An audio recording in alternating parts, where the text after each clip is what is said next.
4 pertanyaan yang diajukan tadi. Yang pertama, apa yang wajib dan yang lebih wajib.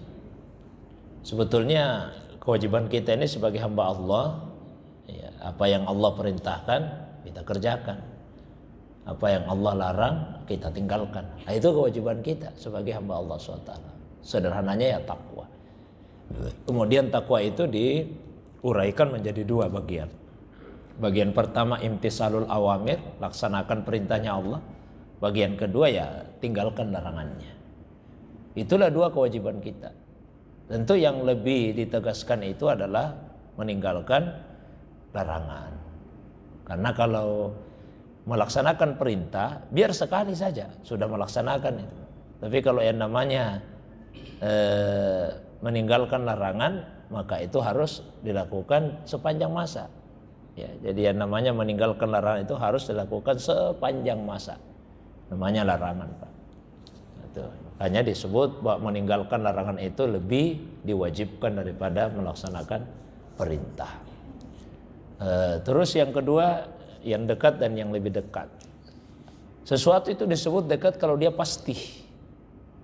Ya. Jadi apapun yang pasti itu dekat. Meskipun mungkin terjadinya beberapa tahun yang akan datang, tapi kalau dia pasti maka dia dekat. Karena yang jauh itu yang tidak pasti. Angan-angan itu jauh karena tidak pasti.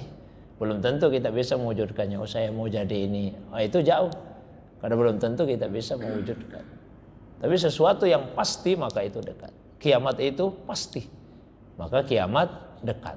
Di Al-Quran disebut iqtarabatis sa'ah. Sungguh kiamat itu telah dekat. Loh, kenapa disebut telah dekat? Karena kiamat adalah sesuatu yang pasti.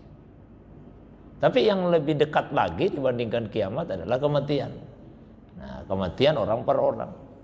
Nah, sehingga sebetulnya meskipun tidak dilarang kita bertanya kapan kiamat, tapi mestinya kita lebih menanyakan pada diri kita apa yang sudah kita persiapkan untuk menghadapi kehidupan setelah mati.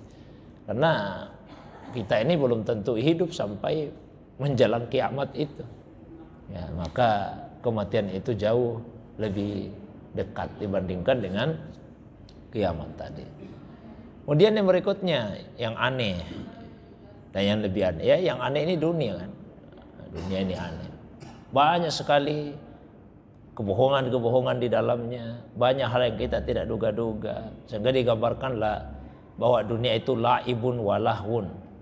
Ya, ibaratnya adalah permainan dan senda gurau. Aneh.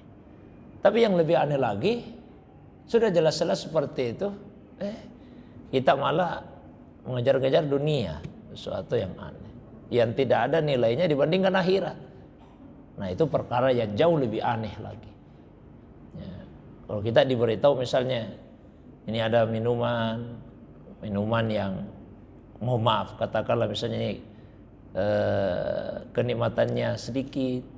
Ada minuman lain yang lebih nikmat, tapi kita fokus kepada yang kenikmatannya sedikit itu aneh. Kenapa kita mau ambil yang sedikit? Nah, ada yang lebih besar lagi yang disiapkan oleh Allah. Itulah gambaran akhirat. Kemudian yang berikutnya sesuatu yang berat. Masuk di kubur itu berat. Bayangkan sendirian, Pak. Kita akan berada di dalam. Sendirian, tidak ada yang menemani kita. Jangankan di dalam tanah, di dunia saja ini, di kamar kita sendiri kalau sendirian itu berat, sendirian. Tidak enak kita rasa sendirian di rumah itu. Ya. Apalagi di dalam kubur. Dalam kubur kemudian kita masuk dalamnya. Maka itu berat kita rasakan. Tapi lebih berat lagi kalau kita berani masuk ke dalam kubur tanpa membawa bekal apa-apa. Itu jauh lebih berat. Nah, itu kira-kira makna jawaban.